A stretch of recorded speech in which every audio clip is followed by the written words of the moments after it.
Welcome back to the Spook House. Take 2. Well, now people know. They're going to want to see the behind-the-scenes footy. Footy? Yeah, you never heard it called, like, footy? Let me see that footy. Never heard that, Tarantino. What are you talking about? I was going to say, maybe it's for directors who have a film fetish, a foot fetish, or a film fetish. Okay. This take's even better than the first. Welcome back to the Spook House. My name is Phil. You all know my co-host, but I'm going to introduce him anyway. He is the Parmesan Playboy, the Prosciutto Poppy. He is the Long Island Dumpster Dweller. Give it up for Doug Galliardo. How are you, my friend? You know I am all about that trash. I am all about that schmeat. Give me that Italian schmeat. I actually bought I went to the supermarket before, and I did buy, I was in the mood for some cheese. Okay. Like a good old, I usually buy the charcuterie boards. You know what I'm talking about? They have the Manchego, they got the Monterey Jack. But I decided against it. One, because I didn't see, I guess they were out of charcuterie boards today, and which is strange. But I got a block of Monterey Jack cheese that I'm going to indulge in. Very nice. Thanks for the cheese update. I thought you were going to say you got some prosciutto. I was trying to think of a pun. I couldn't think of anything. A big pun or a little pun? I don't know. A cheese pun. Yep, you lost. I can't think that quickly. I mean, you said prosciutto poppy. That's good enough. Yeah, it'll be feta next time. Hey! All right, so for this episode, we are going to talk about some horror news, and we are going to answer some listener Q&As from all you lovely people that sent in a question. We'll go ahead and get the show on the road, Doug. Do you want to jump into the first news topic? Hell yeah, baby. Let's drive down that fast lane, gun that bitch to 80. So I'm going to go with this one, being that this is pretty big news in the horror world as of right now. People were kind of flipping over it. Mike Flanagan is in talks with Blumhouse to direct the next Exorcist sequels to save it from its falling grace. Sequels or just the next one? I thought it said, he might do this next one, see how it goes. I might have assumed that because they had like a trilogy planned. Yeah. So I assumed he was going to helm the next 2 sequels. Yeah. What are your thoughts on it? Because I have some thoughts. Okay. Well, first off, Mike Flanagan is, kind of hit or miss for me, but he is a quality director. I enjoy most of his movies. It's definitely a step up from David Gordon Green. However, it's a fucking staircase up. Yeah. Channing Tatum style, step up. Step up 3. Is he in that one? I don't know, but I would like to dance in the rain in front of headlights. Who wouldn't? So definitely a step up from DWG, but at the same time, I'm so bored with a little girl possessed by a demon exorcist movies. I don't care if Tarantino is directing it. I'm like, oh fuck, really? This again? Yeah, and you've been saying it for a while. It's just kind of like a tired premise. Especially, it's piggybacking on a franchise that's way, like, it came out so many years ago that, like, we don't really need more Exorcist movies. Granted, because, it was one of the ones that really kickstarted that subgenre into the mainstream, but, like, every now and again, there comes, like, a really, really solid possession movie, like When Evil Lurks from last year. Yeah, sorta. I feel like there is a big distinction between something like When Evil Lurks or even Hereditary is kind of a possession movie. Yeah, but they were actually like turning. They were doing something different with it rather than just a flat out possession movie. Yeah, like once you bring in the the religious side of it. Oh, call the priest. And yeah, okay. Well, because you know all the points they're going to hit. Yeah, they're in going to like a bring basic in exorcism movie. the super soaker full of holy water, spray him down with it. And the little girl's going to call someone a cocksucker. It's like, yeah, we get it. She listened to George Carlin's 7 Dirty Words before she got possessed, and now it's all in her head. She's going to call everybody a cunt. It's like, it's not, like you said with the new Exorcist, like, I will give you this, for the time, the original Exorcist, yeah, that was shocking to see. But now, with everyone desensitized, you really can't push the envelope with that genre that much. I mean, Evil Lurks was incredible. Hereditary is the masterpiece. And that didn't really rely on the same old kind of tropes that we're used to seeing in possession movies. But if anyone could do it, I guess Mike Flanagan, to me, is like one of the best horror directors working today. I mean, I know you didn't see Haunting of Hill House or Bly Manor or Fall of House of Usher. I wish I can give you my Netflix, but they're fucking punks and don't allow password sharing. And I'm not getting it. So yeah, I might just have to skip those. I'd be very interested to see what Mike Flanagan can do with it. Look, I guess even though it's a very generic story that's been done 1,000 times, there is, in the hands of the right director, I could see it being effective. But what else can they do in the world of The Exorcist? Nothing. Like I think they covered a lot of ground in the original. Call Russell Crowe. See if he wants to do it. We don't need that fucking crossover. They already greenlit the Pope's Exorcist 2. These types of movies are just done to death.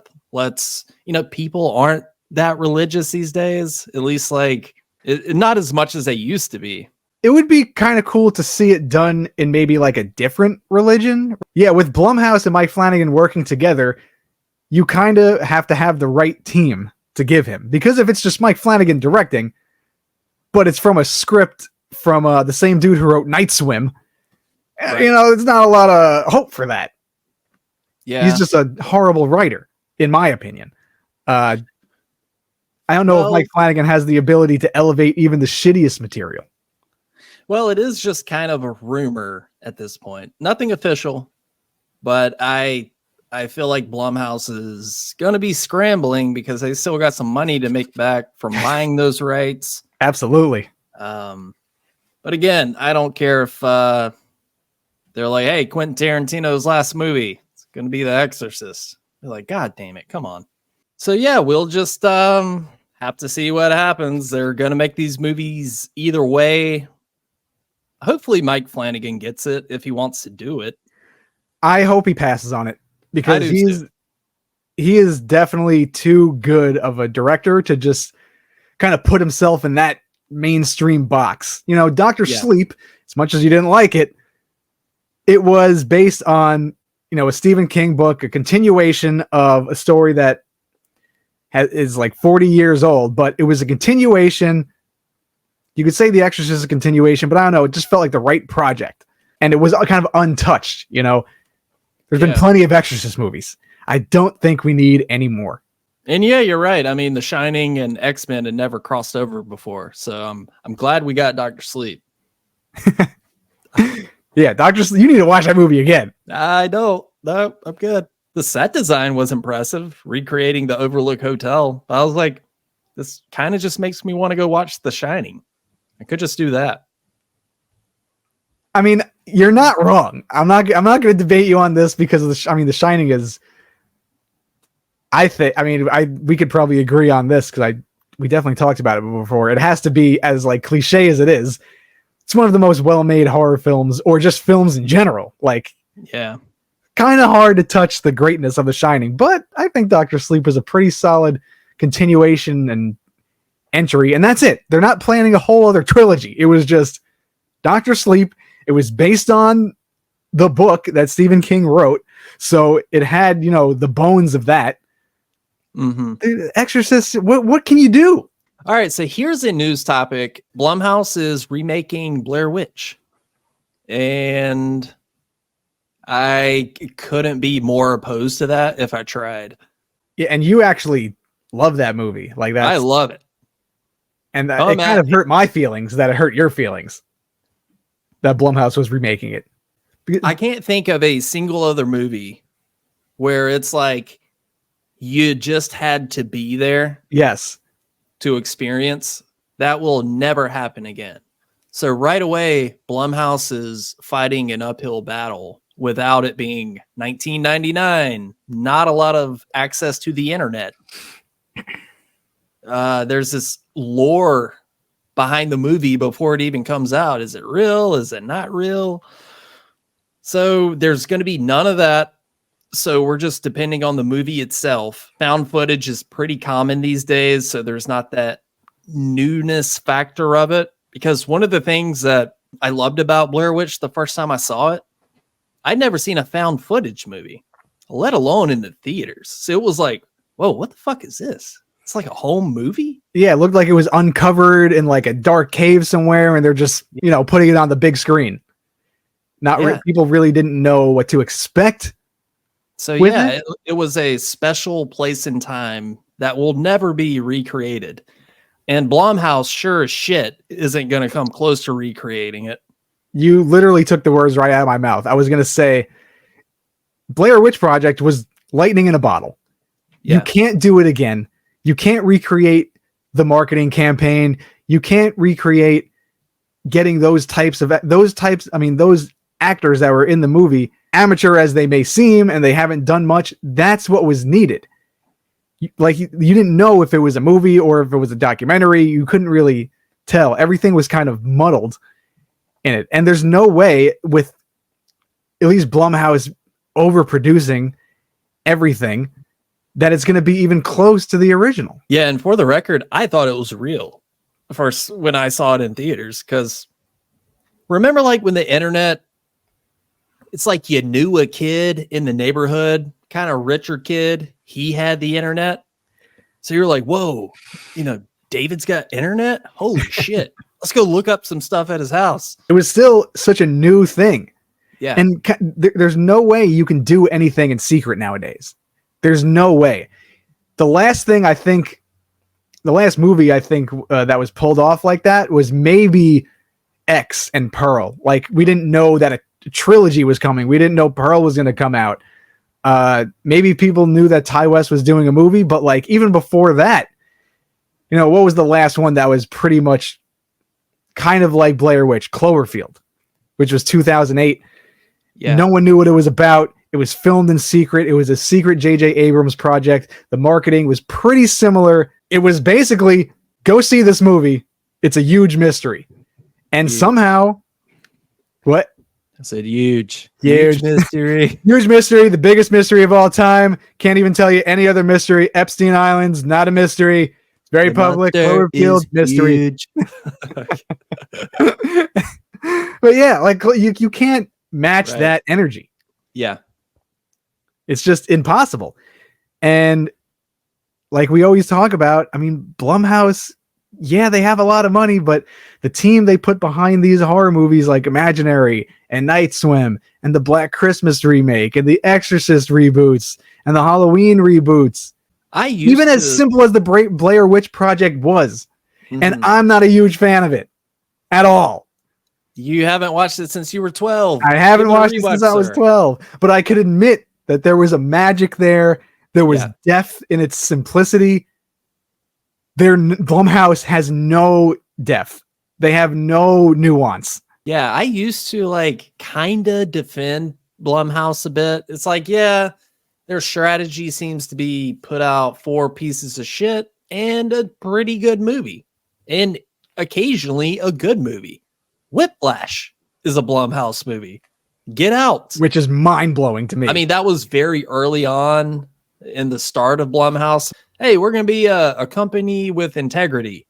Somewhere along the way, more so in the last year, it's like I can't defend them anymore. With the shot-for-shot remake of Speak No Evil, it's like, why? What is the fucking point of this? Well, it's because they don't seem like... And Night Swim, and they acquired all these movies from Lionsgate, which I'm terrified of, because there's some classic titles in Lionsgate, including the Blair Witch. So yeah, it's not a good look. And you just basically summed up the point that I was thinking of. Maybe they started off, with a creative backbone, and they wanted to put projects to the top that were, unique. Now they're it's a business. They make business decisions. They're not in the business of creativity. They're basically a machine that churns out these movies that have no creativity, no originality, remakes that they just assume that people will go see based off the title. Jason Blum is a businessman, and that's not even a shot. I mean, yeah, A24 and Universal and Lionsgate, and it's a studio, it's a business. They have to make money, but like, look at A24. I mean, I'm sorry to keep on like blowing them, but they hold up projects and they hold up filmmakers that have like a unique vision. I recently saw the TV Glow, and that was a very intriguing movie. I want to watch it so bad. I'm very curious to know what you think about it. Yeah, but you are right. I mean, look, we praise A24 over here. Not everything they put out lands for us, but even if it doesn't, I still respect them for taking big swings and giving a platform to unique voices. So, dude, the Philippou brothers for Talk to Me. I mean, 2 Australian YouTubers. They got a fucking check to make the movie they wanted, and now they're in talks to do more movies. They had, they gave people a chance. They gave someone a chance, and Blumhouse, to a certain degree, gives these new screenwriters a chance, but they don't deliver. And when they don't deliver, they just keep on hiring the same people. Yeah, and for the record, I think the Philippou brothers, they had already made Talk to Me, and they sort of shopped it around, and A24 bought it. I mean, sometimes studios will sort of build a movie from the ground up. Sometimes they're at a festival. True that. And they really want that movie, and they bid for it.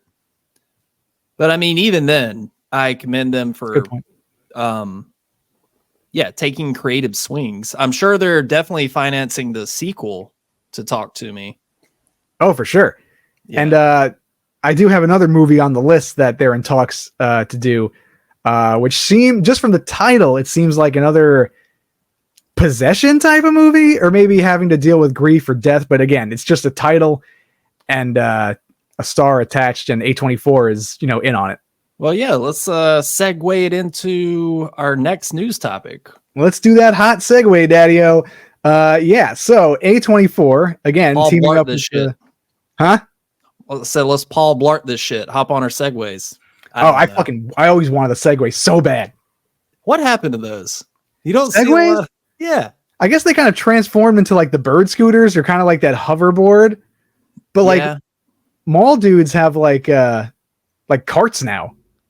Like the airport carts that they kind of ride around in. They're not cool enough. There was a minute there where I was like, "Oh, segways! That's gonna be the future." That was like how people like someone's like rich, like, oh, they have a Segway. Yeah. What else do they have? An Apple computer? It did produce a lot of hilarious videos of people just eating shit on those things. Dude, I watched an hour and 40-minute fail compilation the other day. I could watch people eating shit on a Segway all day. Also, Russian driving is fun to look up too, because those people have no rules. So yeah, next news topic: the next film from the Talk to Me directors, the Philippou brothers. Yeah, what's it called again? It's called Bring Her Back, and they have a star already locked down in Sally Hawkins. Shape of Water. What she's most known for? Yeah, that's the only thing I've seen her in. She's the one that fuck the fish man. Yes. Yeah, bang the fish man. That was her, and maybe it's a sequel to that where she's gonna go into an aquarium and have an orgasm. But I love how everybody just kind of like overlooked that part of the movie. Like, oh yeah, she fucked the fish guy. Whatever. Definitely in the realm of Guillermo del Toro movies. I mean, it was a good movie. You know what? I haven't seen it actually. It's pretty good. Anything with Michael Shannon as a villain, solid. And Underrated. somehow you don't like Knives Out. No, I don't. I tried. The sequel was okay. Anyways, we're getting off topic. Bring Her Back. Are there any details about it other than the directors and star? We have nothing. Just that A24 is teamed up with the Filippo brothers again, so they seem to be in the Filippo brother business. Yeah, I mean, those dudes are extremely passionate about filmmaking. I don't know if you've ever watched any interviews with them, but they are just seem like very sweet guys, but talkative as shit. And they have that twin connection where they're finishing each other's sentences. And yeah, those guys are awesome. I hope they stick around for a long time. Yeah, and I mean, they're very much inspired by like even the new filmmakers of today, like Jordan Peele. Like he gave them the sign off, which was really awesome because Jordan Peele, again, prolific director. So they're in a good class of people to like. I feel like they have A24 behind them. Jordan Peele is into them. They have a lot of tools that they could use and people they could get advice from to make solid movies from, for year after year. So it would be cool to see what they do next with this movie. Even if it is a possession movie, I will give them the benefit of the doubt of making something interesting, at least. Yeah, for sure. And we don't know if it's a possession, but Bring Her Back. Yeah, who knows? I mean, it could be like a, Reanimator situation or something like that. I would love to see, that would actually be pretty fun to see kind of like a Reanimator-esque movie made by the Filippo brothers because their Australian humor is wacky. I feel like they could make some like wacky, like horror sci-fi movie. Yeah, I could see that being good. No news on the Talk to Me sequel. And I'm totally fine with that because I want it to be like a surprise drop. We already know it's coming out. They talked a little bit about it being kind of filmed in the perspective of like a TikTok. So kind of like an in-camera thing, which I'm a little shaky on, but that's all I need to know. They got me on the good graces of Talk to Me, which you obviously liked a lot better than me. I thought it was solid, not amazing, but like, I'll go see it. I don't need any more promotional, advertisement or anything. I'll watch that shit. Yeah, I kind of wish movies would just like 5 days heads up. Hey, Saturday night, go see it. It would be so much more fun that way. Yeah. I mean, granted, the anticipation is fun, knowing that like, some of these movies are down the pipeline, but if you're announcing a trilogy right off the bat, kind of leaves a lot to be desired. All right. Next news topic, Doug. All right, let's see what we got, Daddy-O. All right, this news actually got me fucking pumped. Flesh of the Gods is a new vampire movie that's being directed by Panos Casmatos, who did Mandy. 10 out of 10. Let's fucking go, baby. You wore it in honor of this. Starring Kristen Stewart and Oscar Isaac. The premise of it sounds so fucking good. I know Flesh of the Gods is a book that kind of deals with like the ritualistic use of psychedelics throughout the years. I'm wondering if this will be another Mandy style drug fueled psychedelic trippy horror movie, and that just dude. I mean, if it's set in the same world as Mandy, because Mandy it looked like it almost didn't take place on our Earth. It looked like it took place on another Earth. So if it's kind of playing with reality in that way, like you said, and I think Panos has like his own, like when you watch it, like say if you watch a movie and you don't know who the director is, but you can pinpoint who the director is just on like their, the language of their film. Like Quentin Tarantino has these long, witty monologues. Like you could tell it's a Quentin Tarantino movie.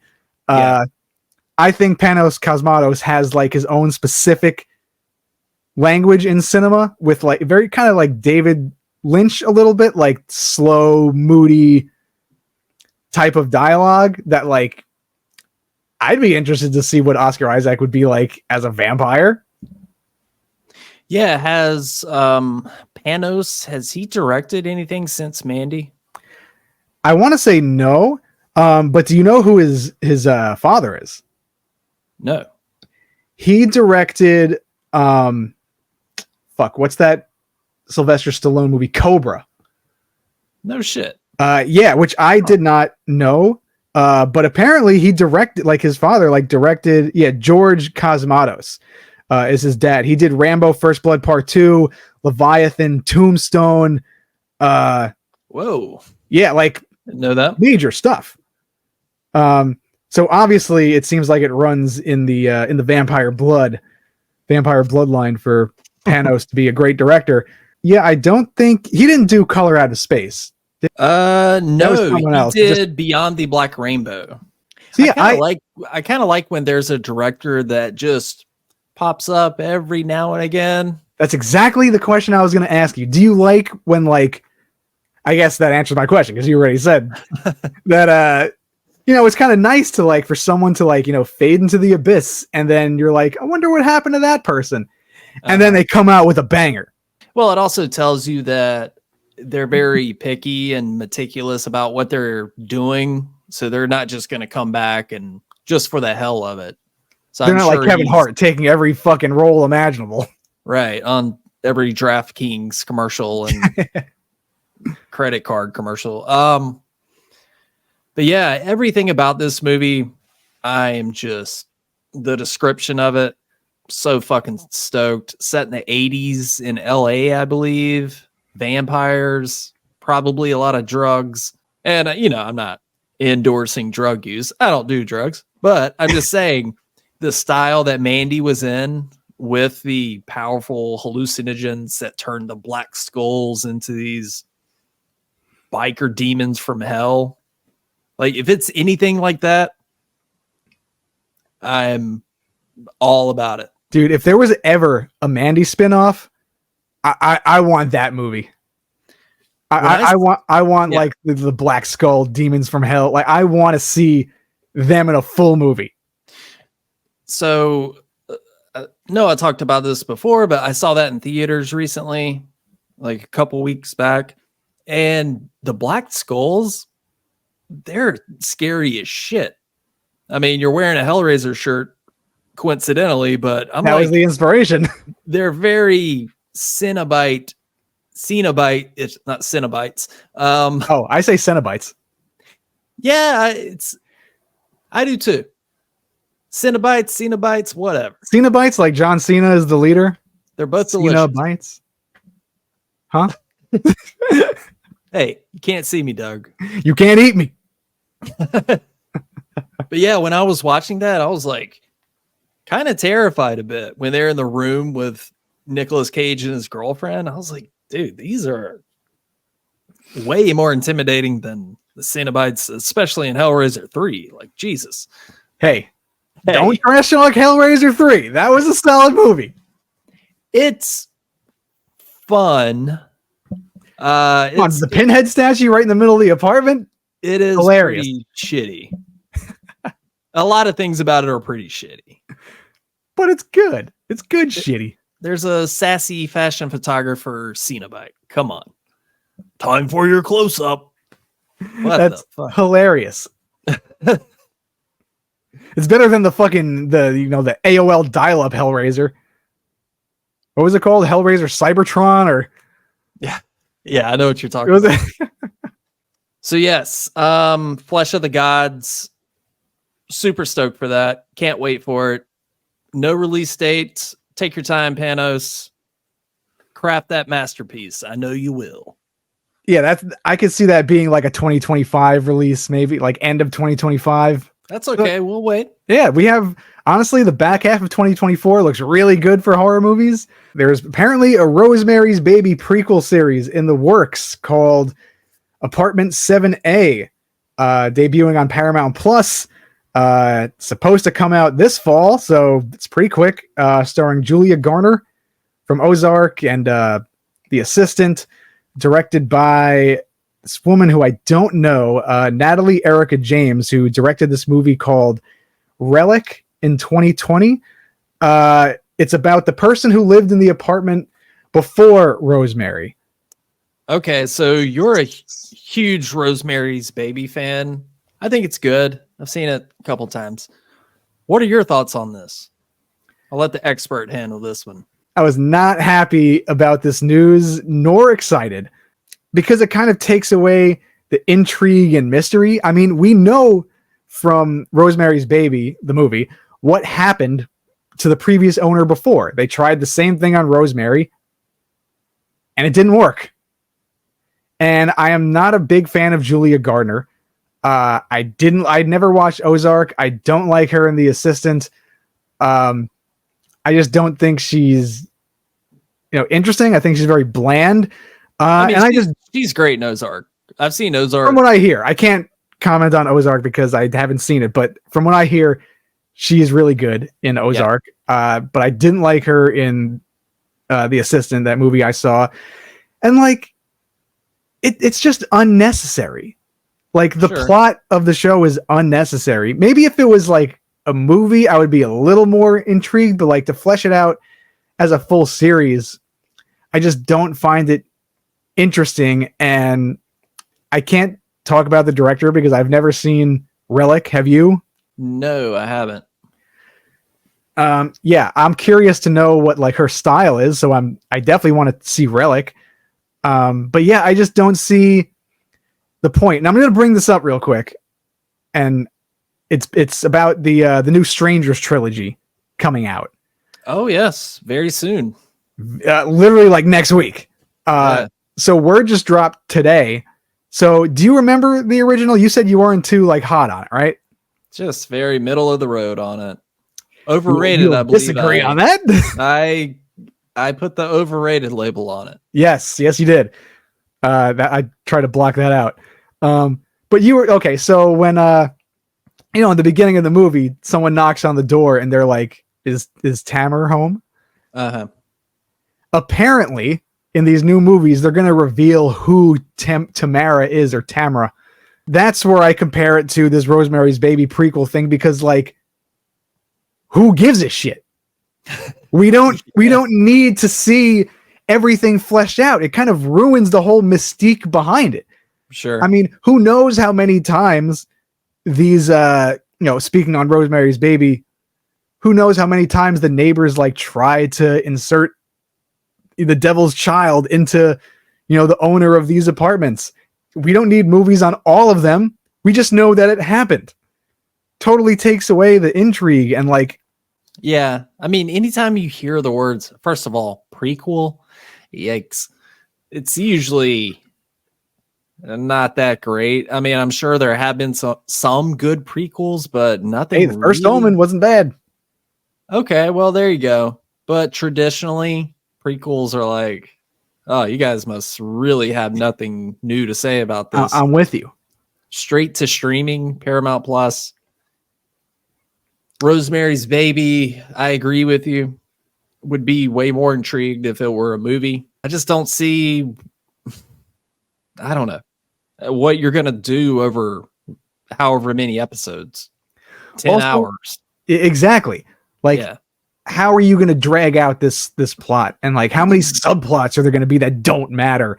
I did a series based on the talented Mr. Ripley. And that was a pretty great movie. And the series was so serious. Rosemary's Baby, I mean, you saw a couple times. The neighbors were these kind of good natured, a little off, but they kind of just came off as goofy old people. I don't think they're going to be able to balance that tone. I mean, I could be wrong, but things nowadays just don't have that same touch. Yeah, I don't know. You remember that show they tried to make out of it? No. Starring Zoe Saldana. It was a Fox show. They did literally Rosemary's Baby.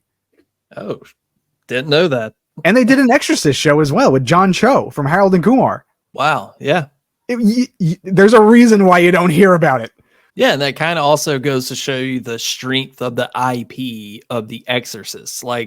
A Halloween or Friday the 13th series had come out in 2001. Everybody would know that came out. and everybody would have an opinion on it. But when you're like, oh yeah, The Exorcist did have a TV show. These rights aren't worth $100 million or whatever they paid for it. They're just not doing right by the Exorcist franchise. I don't think they're doing right by the Rosemary's Baby franchise. There's no franchise really attached to it. Maybe they're trying to make something out of it, but you've never heard of people leaving classics alone? Like, yeah, some things don't need to be fleshed out. Yeah, some movies should just be a singular thing. Hey, it happened. Great movie. See you later. Guess we'll find out soon, because it'll be here before you know it. Yep, and I guess we'll watch it. This next one, I guess I got the notes here. We'll do this one. Another Evil Dead movie. I think there's 2 planned. Yes, I did hear about that. The first with Francis Galuppi, who made The Last Stop in Yuma County. Which comes out this weekend, by the way. Yes, I was just about to say, I was checking my local Alamo listings, and I saw that they were playing that. I watched the trailer, and I made it halfway through and turned it off, and I said, say no more. Buy my ticket now. Huh? I'm good. Richard Brake, your homeboy, what's his name? Jim Cummings. Jim Cummings. I was like, I'm good. I'm sold. And Barbara Crampton. Oh, shit. She's in it? Yeah, Barbara Crampton's in it. Yeah. So I was like, I don't even want to watch the rest of the trailer. Don't need to see anymore. I'm hooked on the premise. It looks great. Richard Brake as a villain. Sign me the fuck up. And it looks like always a Western horror movie. Yeah, it kind of has like a No Country for Old Men vibe. So yeah, really looking forward to that. But yeah, apparently he's going to direct the next Evil Dead movie, which, yeah, I mean, got to be better than the last. Want another Evil Dead movie? Yeah, you know, I really do like the first 2 Evil Dead movies, but for some reason I've never been like, that's my fucking franchise. Like, you know, like I'm just sort of kind of mid on it, you know? I could see that. I mean, I'm with you. I like the first 2. I get why people love them. Don't get me wrong. Yeah, it's fun. It's goofy. It's wacky. Yeah. It's camp. You have Bruce Campbell in it. Him and his fucking chin dimple are beautiful. But yeah, like, where are they going to find the Necronomicon in this movie? An in-ground pool? Who knows? Some convenient place. Yeah, it sort of turned into kind of like what we were saying with possession movies. It's like, okay, there's going to be a book.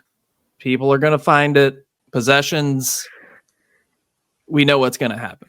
I'm not saying they can't be good movies, but there's not a lot to be surprised by with any new Evil Dead movie at this point. Because they're not really like expanding on the lore of Evil Dead. It's just kind of repetitive. They find the book.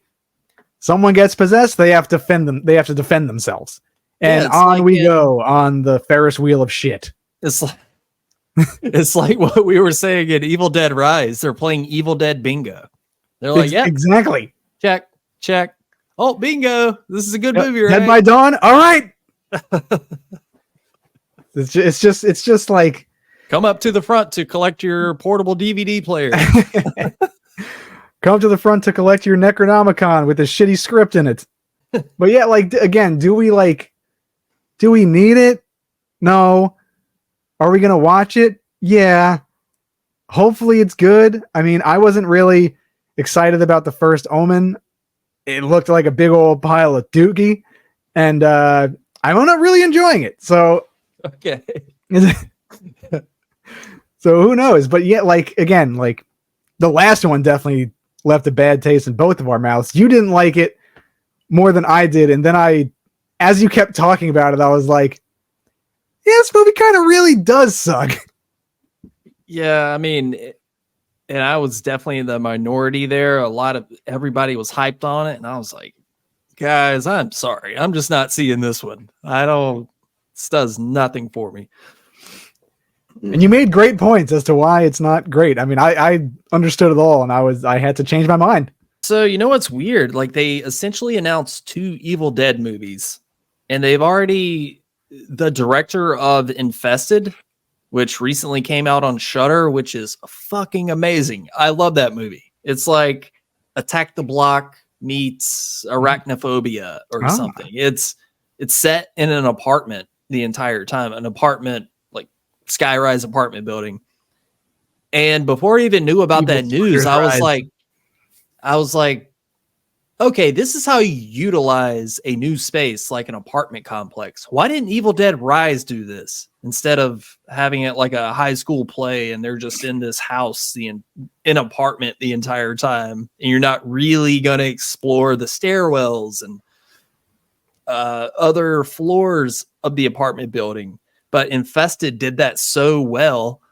And I was like, yeah, they should have done this in Evil Dead Rise. Both of these movies are in very good hands. I mean, these are great directors. I'm definitely going to watch Infested tonight because you told me it was really good. I tried to get you to watch it, 2 nights ago? And you're like, yeah, I'm going to watch it when I get home. The next day, you're like, yeah, I watched He Got Game instead. It's like, kind of in the same vein, you know? The 90s Spike Lee. Was it a basketball movie? Yeah, with Denzel, baby. But yeah, I agree. They do seem like they are in good hands. I don't know what else they've directed, but I'm curious to see what they're going to do because let you in on a little secret. Lee Cronin was not the best choice. He is not that good of a director who did Evil Dead Rise. Right. Yeah. Like you said, he didn't have any cowbell. He didn't explore the space. He didn't put on gold diapers. He didn't do any of that. Fellas, before you leave here, y'all going to be wearing gold-plated diapers. What does that even mean? Don't question Bruce Dickinson. Classic. And the only prescription is more cowbell. So this is exciting news for the Blu-ray DVD collectors, physical media collectors. A Nightmare on Elm Street just got announced that there will be a 4K release for the first time ever. Yeah, it's crazy that A Nightmare on Elm Street has never had a proper 4K release. It's crazy that the series has never had a 4K release. I know a lot of people want that. That box set is going to be fire. Yeah. You know what, man? I can feel the pull because I just bought a new 55-inch 4K TV, and earlier today I was looking at 4K players, and I'm like, this is how it starts. Brittany has a Blu-ray player, and I'm like, fuck. I can just feel the money pit opening up. Where I'm like, well, I got to get all the Halloweens on 4K, and I mean, Mandy would be pretty sick to watch on 4K, and I'm just like, cha-ching, cha-ching. I'm like, don't fucking do it, man. It's gonna happen. But you know, the more physical media, the better. Doesn't really matter what medium. And just imagine, I mean, you've seen the Nightmare on Elm Street documentary that's like 4 hours long, Never Sleep Again. They have so much behind the scenes footage, most likely, that they're going to include on these, 4K releases. That would be pretty rad to see. Probably stuff in like the vaults, possibly over at New Line. So they could throw on there. I did see that as far as special features go, it's a lot of the same stuff that has been out on like DVDs and Blu-rays, like just some of the featurettes and stuff like that. But this is a step in the right direction because hopefully the series will be released soon. And even more interesting with all this, maybe this is a sign that I don't know how these things work with getting the rights to 4Ks and all that, but maybe there's some movement in the Craven estate and it's going to be like, hey, new Nightmare on Elm Street announced. Listen, we've been talking about this for a hot minute. If I think now is the time to strike while the iron is hot, hot, hot. And if Mike Flanagan doesn't go for the Exorcist reboot, I wouldn't mind seeing him do a slasher. I would much rather see him do that. I could see him handling that material very well. Dude, I will fucking buy you the physical release of The Haunting of Hill House. That movie has so much dread and atmosphere and like not jump scares, just terrifying moments. And I've rewatched that series like 3 times. It's that good. And if anyone can really deliver on scares and not just cheap jump scares, which like Nightmare on Elm Street really isn't, Mike Flanagan would be the man to do it. Yeah, I mean, hopefully there will be some sort of news about a new Nightmare on Elm Street. Hopefully something with Friday the 13th as well, because it's been over a year and a month, I believe, since, remember that whole A24 Friday the 13th series on Peacock that we heard about? Not a peep since. Do you think they're trying to get rid of it? Do you think they're trying to sell it off? I have no idea. I think it's just legal bullshit with Sean Cunningham and Victor Miller. I don't know if that's still ongoing. I thought it was wrapped up, but damn, I am ready to see Jason and Freddy, either or, back in some form. At the time of recording that episode, which was last night, the news hadn't been announced yet that A24 pulled the plug on the Crystal Lake series, which is obviously a huge bummer. I know there was still a movie in talks being made, but yeah, I mean, we were really looking forward to the A24 version of Friday the 13th, but apparently that's dead now. So that fucking sucks. And on with the episode. It's been a while, as Aaron Lewis once said. I feel like long time. Kind of ruined that phrase. I can't say, "Hey man, it's been a while since I've seen you," because I'll just be like, "It's been a while." I can't. Fucking Aaron Lewis, get out of my head. My mind is stained from this catchphrase. You know, feels like a mud shovel's in there. Stained references. Woo, woo. We got to break the cycle, so we could talk about some more stained references. I'm sorry. All right, we're on the outside. We're looking in. We need to get back into this. Okay. Just wanted you to say one. I was struggling. Nightmare on Elm Street 4K. I might have to buy it. I'm telling you, man, it's a battle, and I feel like I'm losing. I'm like, ooh. I was looking up 4Ks earlier, like, ooh, Night of the Creeps 4K. Yeah. Ooh. Yeah, it's gonna happen. You're gonna convert. Not even convert, expand. Yeah, I mean, I'm not getting rid of my tapes. But, absolutely not. But yeah. I need to build my collection back up, but I just want movies. I just want to watch and buy movies all the time. All right, so that about does it for the news topics. Oh wait, I got one more. Is it the Scooby-Doo thing? Yeah. You don't want to talk about it? No. I have literally nothing to say about Scooby-Doo. I'm sorry. I thought that was interesting. Hey, there's a new Scooby-Doo movie coming out. No, live action series. Even less. You didn't even read it. I read the note. Yeah. All right. We could save it or never talk about it. Okay. All right, Doug, you ready to jump into some questions? Let's hit it up, Daddy-O. All right. The first one here is from Cherry Haycraft. She wants to know, how do you guys feel about Mike Flanagan directing the Exorcist movie? Well, we talked about that, but I appreciate the question. Yes, thank you so much.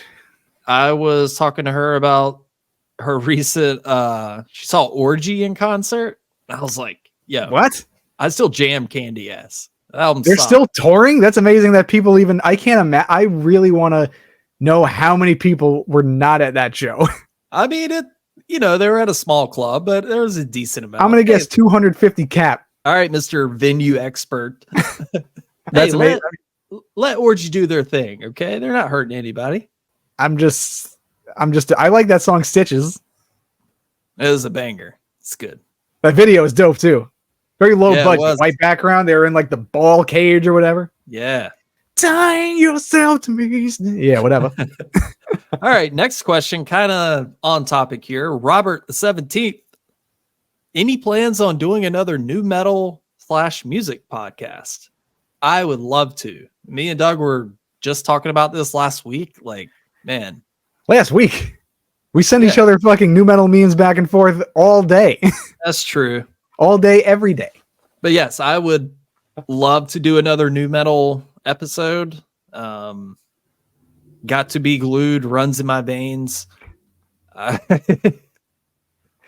Dude, Yeah. I took a shower before and I had like the mean shuffle going, blasting through my speakers. And it's one of the singles, but Make Me Bad by Korn came up on the shuffle. And I was like, I forgot how incredible this song was. It is really good. I think Issues has some of their best written songs, like Trash, track 3. Dude, Trash is so good. Yeah. Dead Bodies Everywhere. Is that on? Let's Follow the Leader. Let's Follow the Leader. I was not that one. Let's Get This Party Started. Yeah, that's Issues. Okay, there we go. That song is an absolute banger. And the song that closes out that album, Dirty. Another banger. And when I saw them in concert a couple years ago, they played that, which was like, what? They're playing this? Lost my mind. That's like something they don't play normally.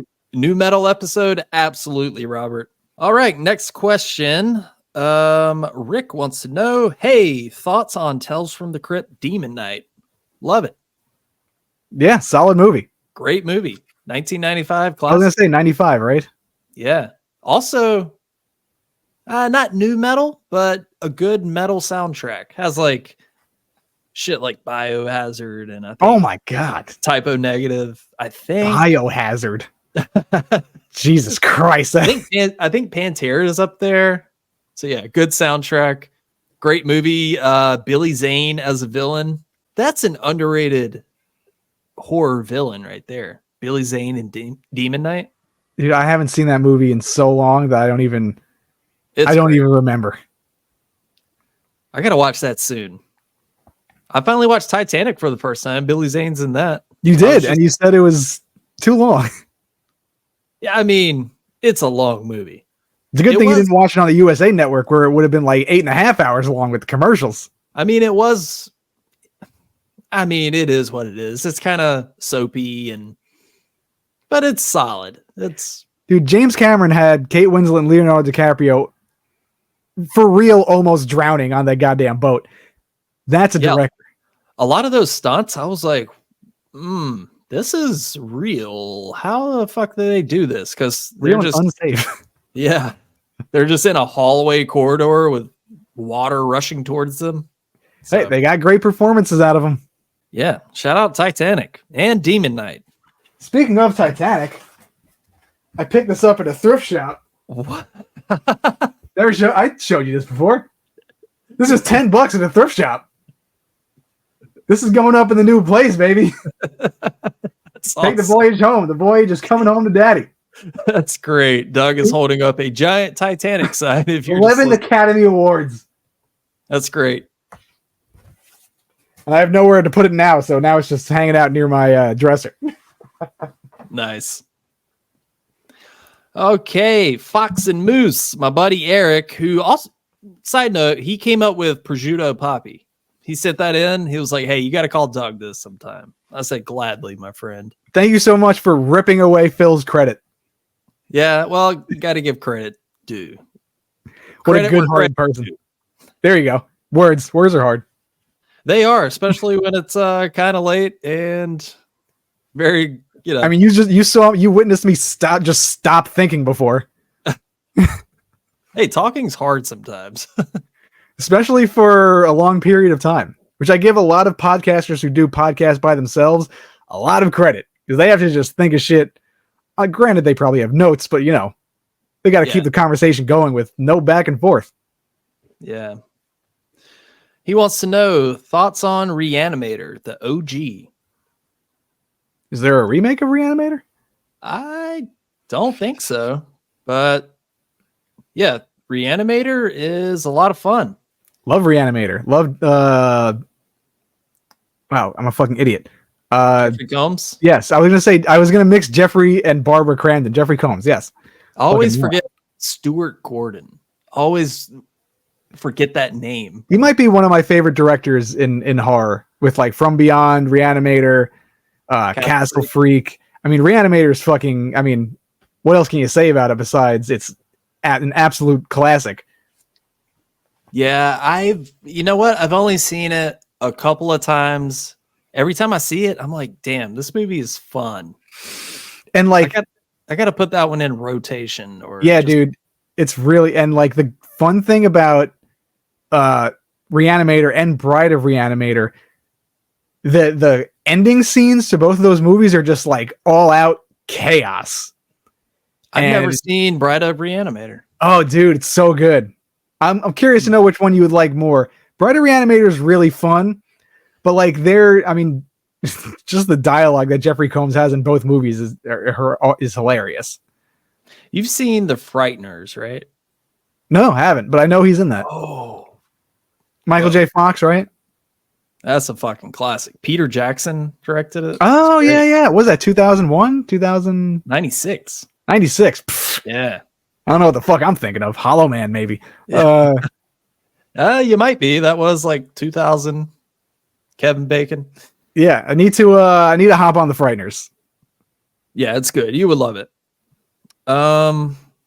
Okay, John Hammer, 82, all the way from Ireland. By the way, let me know, did your sweatshirt arrive? Because I sent that off like a month ago. I know it said it was going to take a few weeks, but let me know. Thanks for buying a sweatshirt. Hit up the merch store. Get a t-shirt and a sweatshirt. I got plenty of them. Okay. What's up? And if you're at Carolina Fear Fest, come and pick one up in person. That's right. And we will personally lick each sleeve for you. Dude, that is like less 2 weeks. Yeah, it's getting close. 14 days, 15 days. Something like that. Memorial Day weekend. Come on out. Come say what's up to me and Doug. Okay, bit of a generic question, but this is his words. I'm not saying. You're like, this piece of shit sent in the worst question. Wow, thanks for the generic question. Try a little harder next time, pal. No, he said bit of a generic question, but what summer releases are you looking forward to the most? I have 4 right off the bat. Yeah, Long Legs might be my number 1. Cuckoo, Terrifier 3, In a Violent Nature. I want to check that out. Maxine? Oh, dude, I'm telling you, the back half of 2024 is just insane. It's hard to rank them because you just named pretty much the same ones I was going to say. But as much as I want to say Long Legs, I'm just so curious to see what Cuckoo is about. Because it just looks wild. It just looks so strange. And I want to see Hunter Schafer in like a lead role. Dan Stevens seems like he's having a good time in that movie. It looks very kind of like colorful and not like the actual color palette of the movie. It just looks like something new. So yeah, all of those, and hopefully we get another. Oh, don't forget Nosferatu. Yeah, well, he did say summer releases, but yeah, for sure. Yep. And totally not Leslie. We get another movie kind of like Infested, because I had no idea about that this was even a movie that was coming out, and I saw a couple people say, "Hey, this is really good." I threw it on, didn't even watch a trailer. I was like, "Fuck yeah, this movie's awesome." Spiders are coming back. Power Man 5000, let's go, dude. Tonight the Stars Revolt. That album's a fucking absolute banger. Nobody's Real. Favorite song of it. I just got new metal on the brain now. That's Rob Zombie's cousin or something? That's his brother. Okay, last question from Thomas Baker. Which actor and actress do you wish to see star in a horror movie? I know that this isn't technically because Richard Brake has been in horror movies, but as far as a leading role in a big movie, I want to see him. Actress, I really like Rebecca Hall. I know she was in The Night House, and she did this Shudder original with Tim Roth that I was really looking forward to, but it wasn't that good. What's that one called? I don't even know what movie that is. The trailer had me so hyped, and I forgot the name of it. It was kind of forgetful. It's kind of a letdown. But I would like to see Rebecca Hall in more stuff. I know I'm not answering the question because I don't know. I'm bad at thinking about these. You get on the spot. It's kind of difficult. We know so many actors and actresses. Yeah, I was trying to speed think about it while you were thinking of yours. Yeah, actors. You know what would be interesting? Paul Walter Hauser in like a kind of like a meaty slasher role. Do you ever see like a movie with him in it? Yeah, he's a great actor. Yeah, I think he would like take it real seriously, and he's a very kind looking guy, but I feel like he could really could be intimidating with the right material. So that would be kind of fun. An actress, I mean, I just saw Challengers last week. I mean, I would love to see Zendaya do something in the horror world, either be like a final girl, or I mean, I can really see her being anything. Put her as the villain, put her as the final girl. She's just great all around. Solid picks. And did you see that Paul Walter Hauser is going to star as Chris Farley in a biopic? Perfect casting. Whoa. I think that is great casting. No? No, yeah, you're right. I'm just saying, like, whoa. Those are some iconic shoes to fill. I'm very curious to see what direction they're going to take the story. I mean, you have to think about it. Has to be sort of a dark story. I mean, yeah, if they're showing behind the scenes, I mean, there's been stories of him at, SNL behind the scenes, like boozing it up. Like, you have to cast someone to play Adam Sandler, someone to play Spade, Rock, Norm, which is, I think, going to be the hardest ones to do. They're still living. They might do that, or it might just be one of those kind of more artsy style, like just Chris Farley in his world away from the spotlight. So who knows? I'm into it. I don't know they didn't announce who's going to direct it, right? I don't think so, but yeah, really looking forward to that. What questions do you got, Doug? Oh, we got some bangers right here. So we have a question. We have 4 questions from Weezerface. So thank you so much for sending in a gaggle of questions. So the first one she wants to know is, this is what she wrote. Late Night with the Devil made me hot for David Desmalchin. Was a movie ever so good it gives you a crush on someone? Ooh. I know my answer. What? Oh, Florence Pugh. Absolutely. In Midsummer, I was like, oh, that's baby girl right there. Yeah, she's okay. Son of a bitch. No, my boss said she looks like an average person who would work in a deli, and I haven't forgotten about that insult to my woman. Don't agree. Look. No, like, I'm not going to talk specifically about Florence Pugh, but a lot of actors and stuff, I think there's that attraction because you see them in movies. But if you pass them on the street, you might say, wow, she's really pretty or whatever. But so I feel like the camera does add an attraction factor. Oh, yeah, for sure. I mean, but she's a notch above deli. She's at least working cashier or something. What? That's like the same thing in a deli. That bitch is making bagels and ringing you up. Don't call your baby girl a bitch. That's rude, Doug. What if she listens to this? I'm saying whoever that bitch is working at the deli, it's not Flo. Whoever that bitch is. Now, immediately, I don't know, her personality and her humor, and just she seems down to earth. I could be wrong, but she seems down to earth, and that's just it's just for some reason super attractive to me. I am definitely going to think of my answer when I'm laying in bed tonight. Doesn't even have to be a horror movie. Let me circle back to this one. Oh yeah, I mean, I could keep naming. I have crushes on a lot of actresses. Rachel Sennett in Bodies, Bodies, Bodies. Hot. That's all I got to say. Just hot. Yeah, I don't know how like her licking that lollipop with the glow stick around her fucking neck makes me want to start clubbing. I would if she gave me ecstasy, I would be like, sure. I don't do any sort of drugs ever, but yeah, sure, I'll do it.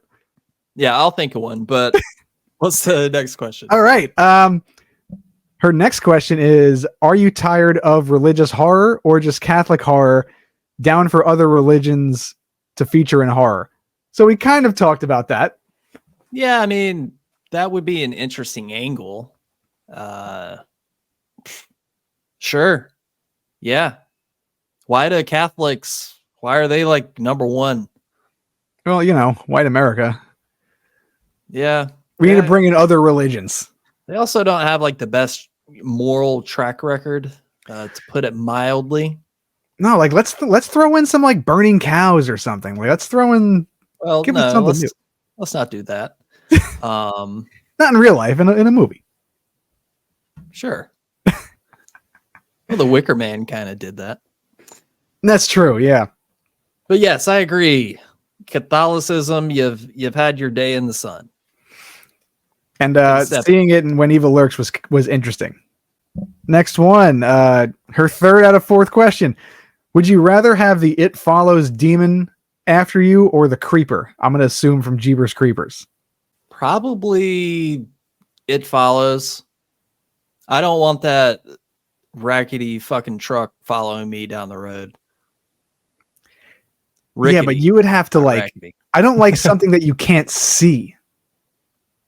I mean, you can see the thing and It Follows. But like it takes on many forms. Like I know what that motherfucker looks like. Sure. And like no matter where you go, someone will be following you. I feel like I can move to Alaska. He's not crossing oceans to come find me. Yeah, but neither is the It Follows thing. That demon's not,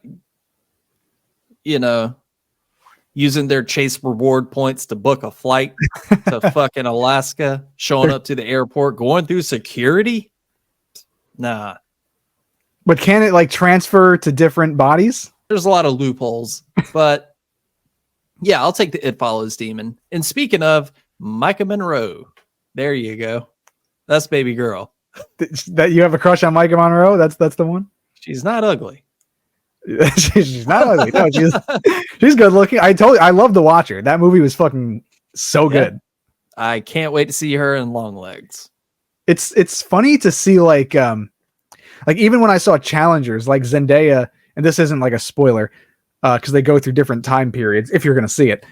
She plays like a mother, and she has like a kid, and like I'm so used to seeing her as like a drug addict high school kid that I'm like, damn, like, but she's like 27. She could be a mother, but I'm like, it's so weird. So it's weird to see like Micah Monroe as like a adult police officer, because I see her like just as the girl from It, like just like a young girl. Yeah, I know what you mean.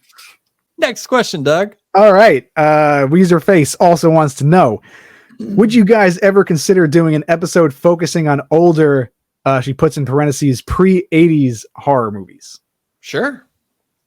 Always down for that. I guess I would like to start maybe doing deep dives on, I would love to do one on Night of the Creeps. Like, hey, that's what we're going to talk about this episode. I know that's 86. So, but yeah. I mean, there's plenty of Vincent Price movies that we could talk about. Seance on a Sunday afternoon. It's like, there's so many movies that like, I feel like I don't know, or you don't know, or a lot of people don't know that you could just find and bring them to light. I didn't know about, I think I got Seance on a Sunday afternoon from the same chick asking the question, because I saw on her letterbox that she watched it. It sounded interesting, and I watched it, and it was pretty, it was alright, but still fun to talk about. I mean, those old horror movies have such like a different feel to them. Yeah. I started watching the original The Thing earlier. How was that? I took a nap. I made it like 20 minutes in. I'm not a big napper, but I sparred yesterday, so my body was just still hurting. So I needed a nap. And yeah, maybe I'll finish it. Great story. But it wasn't boring. It was just because you were dead tired. I mean, I was dead tired, but it is a different, it's a lot of dialogue, a lot of talking, and Shucking and jiving. Some could say boring, or like, hey, this information could have been conveyed in 30 seconds as opposed to 3 minutes. But no, and that's not a slide on the thing from another world. I gotta finish it. There's only so much you could have done in the 50s to like display what John Carpenter did in the thing. Right. Yeah. But yes, would love to cover some older movies. Does she have one more? No, that was her last one. All right. Thanks for the questions. Yeah, thanks for the questions. So fucking rad. All right. The next question we have is from Movie Miyagi. Rad dude. Is American Psycho the same movie if Jared Leto plays Patrick Bateman? Ugh. Because No. Christian Bale and Jared Leto kind of both have the same commitment to a role, you know, but like Christian Bale just does it better, in my opinion. Yeah, I mean, I could. Jared Leto's kind of a fucking weirdo. There's all sorts. Have you ever done a deep dive into all the weird shit surrounding his butt rock band? And how 30 Seconds to Mars. Yeah, how it's cult-like, and they do these like retreats, and there's all sorts of rumors going around about what happens at these retreats. Oh, I mean, I've heard he like grooms like women and shit like that. Do your own research, make up your own mind. I'm not throwing out any accusations. Neither is Doug. No, that's just what I heard. That's Right, Doug. But I mean, I don't know for sure, but I could see it. Yeah, no, I haven't done a deep dive, but also I don't think it would be the same. I Yeah. think Christian Bale he has too much gravitas, and Jared Leto just doesn't carry himself the same way as Christian Bale. Christian Bale is fucking intimidating. Yeah, man. Talk about commitment. That dude. We were talking about The Fighter the other day, and I was like, he probably turned into a meth head for like 3 months to For real. shoot that movie. Dude, The Machinist, he like didn't eat. He was like 80 pounds. Have you ever seen this movie called Out of the Furnace? No. Dude, watch that movie. It is so underrated. Peep the cast. It's Woody Harrelson, Christian Bale, Casey Affleck, Zoe Saldana. Fuck, dude, Woody Harrelson is a grade A piece of shit in this movie. Like the first, I don't want to ruin the first scene for you, but like, I'm writing it down. yeah, that movie you need to see. It's a really good story, really good role for Christian Bale. Just an awesome movie that doesn't get talked about like a lot. I think it came out in like 2014, 2015. Okay. I will watch it. Pretty solid. Yes, thank you for that question. Thank you. Another question right here from Zombie Gentleman. What's up, dude? This is the homie that I see at Monster Mania all the time. I met him in like 2014, which is pretty crazy, or 2015. He sold me this. He makes like VHS lamps. So he takes like blank tapes, prints out the label on them. And I bought a David Cronenberg VHS lamp. He's a really cool dude. Zombie Gentleman. You could probably find him on Etsy too. But he wants to know, and Instagram, favorite horror movie weapon. Ooh, man. There are so many to choose from. That's a loaded question. I love a good, and this is just hand-to-hand combat. I love a good decapitation. Just like a twist of the neck, and he just like, goes about his day. But like, I don't anything with like a microwave. I'm all about when somebody's head explodes in a microwave. I watched this 86 slasher the other day called Evil Laugh, and there's a microwave death in it. Somebody's head just explodes in a microwave. And did you see the Last House on the Left remake? Yeah, actually. It was pretty good. Yeah, it wasn't bad. Yeah. Also had a nice microwave death.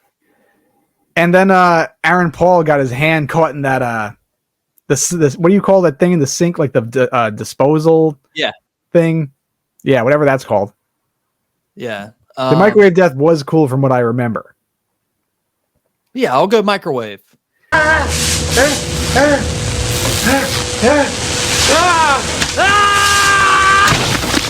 Underutilized. Yeah, you microwaves are that is a big horror movie weapon. I like a good lead pipe. Hey, who doesn't? Am I right? Hey, you know what the fuck I'm talking about? Just because, like, I love Gross. I like hey, doing the fucking piping over here. No, just like the sound it makes, like the big clunk. It just like I could feel it. I like feeling things because it just makes it that much more real. Hey, you know what has a good lead pipe beating scene? I've been drinking my tea out of my Halloween 6 mug today because I woke up feeling a little underappreciated and a little underrated. So I was like, Halloween 6 it is. Who got you feeling underrated? No, nobody. I'm just saying. Paul Rudd beating the shit out of Michael Myers with a lead pipe. Love it. Lead pipe is an underrated instrument of death. All right. Yes. Thank you for that question, my amigo. And we have another question here. I have one more left after this one, but this one's coming from Mountain Witch, our good friend Casey over at the Worst Horror Podcast, along with our other good friend Yaz. Shout out. So what's up, baby? She said, what small budget horror movie would you like to see remade with a larger budget? There's this really good movie that I watched on Tubi, under the radar. It's called Deadly Manor. It was made in 1990, and it's basically these people are like walking in the woods, and they find a manor in the woods, and they find out someone's living there. And it's just like a good old-fashioned goose chase. That would be kind of fun to see remade, just like a good old-fashioned straight-down-the-middle slasher movie. Yeah, maybe because you said 1990, but my mind went to Demon Wind. But I mean, part of what's so great about that movie is because it's cheap. Yeah, you can't remake that stupidity. Fucking door in the middle of nowhere. Yeah. So I'll go Demon Wind, even though I'm sure I'll think of a better answer when I'm laying in bed tonight. Be like, just write them all down for next episode. It would be cool to see like a new font for Demon Wind, like as a newer movie. Like it's a badass title. Yeah. Make that instead of Evil Dead 6. They're gonna do Evil Dead 6 Demon Wind. They're gonna combine it. Those fuckers. Any other questions, Doug? Yeah, we have one more question, and